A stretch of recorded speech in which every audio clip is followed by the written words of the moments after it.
We're at the MVP Summit in Seattle. We're at the Microsoft campus in Building 33, and I'm here with Chris Klug. And Chris is Swedish, but I won't hold it against him. Actually, you're half Danish. Yeah, I am. We could do this in Danish, but then that would just be rude. Chris, you're an MVP as well. That's why we're all here. And I know you do stuff with containers and things. And I'm right, Docker, is that right? Docker? No, I just want to, kind of get what is Docker, maybe containers, and how does it relate to Azure? Like, what can you do? Okay, so the idea behind the containers is basically the idea that you package things up into a container. Mm-hmm. And just as with containers, when you do shipping, they have the same size and shape. So basically, you package it in a known format, and then everyone else can work with that format, which means that you can take your apps and package them into a known format. No matter what you put inside of it, it's going to work. You shove that package up into the cloud, and Azure will host it for you. Okay, we're done. See you later. No, that's. I guess that's the essence of it, isn't it? That it takes away all of the deployment shenanigans that you normally have to orchestrate and all that stuff. Yeah, so basically you get to build your own environment. So you know that if you've test run it on your own local machine in your local Docker instance, you can say it works there. It's going to work in the cloud as well because you are literally running your own little environment. Yeah. With some optimizations. It sounds a lot like VMs, to be perfectly honest, and the paradigm is pretty similar, but you don't have an operating system, so you don't have anything that needs to boot up, which means that they boot up in seconds, yes. But they're still kind of portable and its own little environment like you would get in a VM.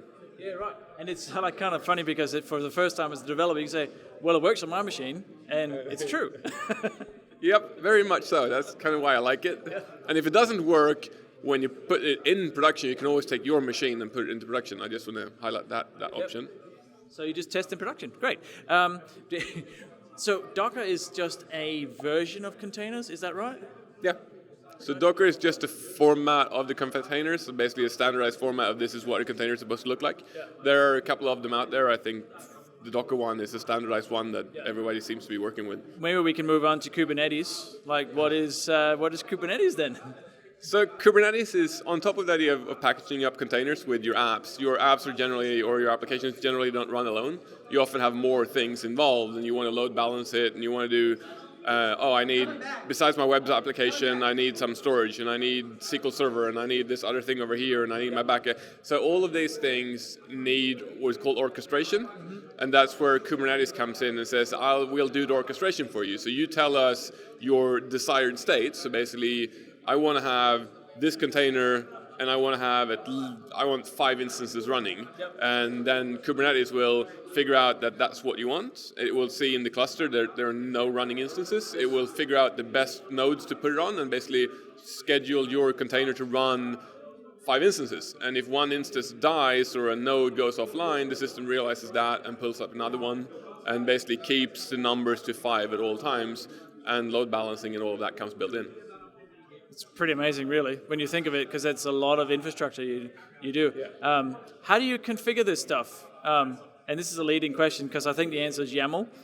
You can do YAML. Most people seem to do YAML, but as far as I understand, you can do JSON as well. But no examples, nothing is out there in JSON. YAML. YAML, which is yet another markup language. Yes, and also somewhat complicated to understand. Right. It has to do with white space and indentation, and then indentation plus other characters can sometimes have interesting effects. So, it's interesting. Yeah. I'm not a huge fan. So when you work with containers, what does that mean for me as a developer? Like, what do I have to do differently? In general, the idea is that you shouldn't have to do a lot differently, but there are some things that does affect your application that you need to think about. So with containers, you're running something that's ephemeral. It can go away at any point. So they will be offloaded and restarted and can go up and down. So stateless is a must. If you want to have state, it's something you need to do externally, and then you have to figure that out. So the whole idea, when you start doing containers, and cloud in general, statelessness is sort of a mandatory thing. And then you have to start thinking about persistence. So when you run in a container, by default, you don't have access to anything that's persistent. So if you write to disk inside of the container, and then container goes down and disappears and pops up over here, there's no storage. Yeah, right. So you have to start thinking about how you want to handle those things, and it just makes you think more about what you put into your container and how you separate things, and what services do I need to support the core thing. It just gives you a different way of thinking about things. It does have an influence on architecture, though, right? Yes. Yeah. It kind of it affects a ton of things, and the architectural things you could just you could ignore it and just build a monolith and shove it into. That it is possible. So you can put a round peg in a square hole.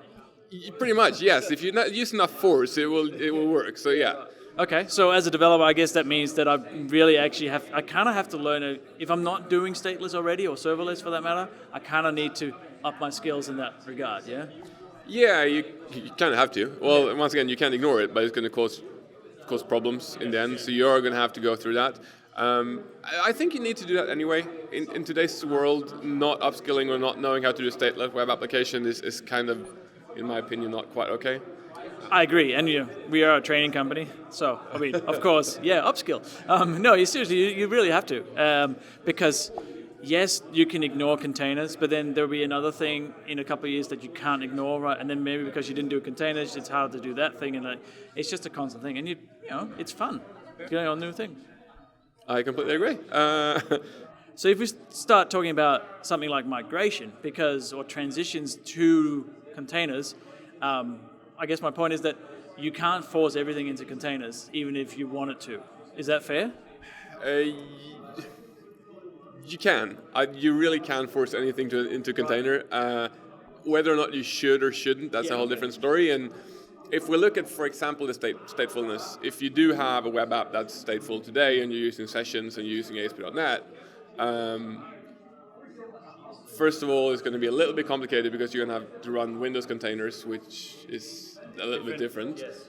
But you can still outsource your state handling, so you can move out of process with your state handling from ASP.NET, so you can move that into a state server that can also be running in your cluster, and you would be able to have load balanced and still a stateful application. Yeah. It's not recommended in any way, in my opinion. It's more of we should probably move away from it. But if you're stuck with session, then it's possible to do. It's just a bit more complicated. Yeah. Oh, that makes sense. And if you want to know more about containers and Kubernetes, check out all the content we have on Cloud Guru. There's some really cool courses by Nigel Poulton as one author. But thanks so much, Chris. I really appreciate your time. Thanks, man.